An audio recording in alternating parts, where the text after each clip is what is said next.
శ్రీమాత్రే నమః. శనివారం నాడు ఈ పరిహారం చేస్తే ఊహించని డబ్బు మీ సొంతం. జ్యోతిష్య శాస్త్రం ప్రకారం శనిదేవుడిని న్యాయదేవతగా పరిగణిస్తారు. ఓ వ్యక్తి యొక్క మంచి చెడు కర్మల ఫలాన్ని శనిదేవుడు నిర్ణయిస్తాడు. ఓ వ్యక్తి జాతకంలో శని బలహీనంగా ఉంటే ఆ వ్యక్తి కష్టాలను ఎదుర్కోవాల్సి ఉంటుంది. అదే సమయంలో శని బలంగా ఉంటే ఆ వ్యక్తి జీవితంలో అపారమైన పురోభివృద్ధిని, విజయాన్ని సాధిస్తాడు. అందుకే ఓ వ్యక్తి జీవితంలో శని కీలక పాత్ర పోషిస్తుంది. ఎవరూ కూడా శనిగ్రహానికి గురి కావాలని కోరుకోరు. శని దోషం ఉంటే నివారణ చర్యలు లేదా పరిహారం చేసి శనిదేవుని అనుగ్రహం పొందుతారు.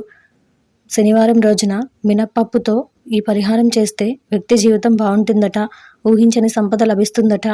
మినప్పప్పుతో చేయాల్సిన కొన్ని నివారణల గురించి ఇప్పుడు తెలుసుకుందాం. అంతకంటే ముందు ఈ వీడియో కనుక మీకు నచ్చినట్లయితే లైక్ చేయండి, షేర్ చేయండి. అలాగే మరెన్నో ఇలాంటి ఆధ్యాత్మిక విషయాల కోసం మన ఛానల్ని సబ్స్క్రైబ్ చేసుకోండి. ఇంకా విషయంలోకి వెళ్తే, శనివారం నాడు శనిదేవుడిని ఆరాధించండి. పూజలో మినపప్పు ఉపయోగించండి. పూజ తర్వాత మీ తల మీదుగా 3-4 గింజలను తీసివేసి కాకికి వేయండి. దీంతో శనిదోష ప్రభావం తొలగిపోతుంది. పనికి పదే పదే ఆటంకాలు జరిగినా, ఎన్ని ప్రయత్నాలు చేసినా పని జరగకపోయినా శనివారం సాయంత్రం కొన్ని మినపగింజలను తీసుకుని వాటిని రావి చెట్టు కింద పోయాలి.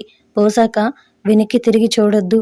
ఈ పరిహారాన్ని 11 శనివారాలు చేయడం వల్ల పనిలో ఆటంకాలు తొలగిపోతాయి.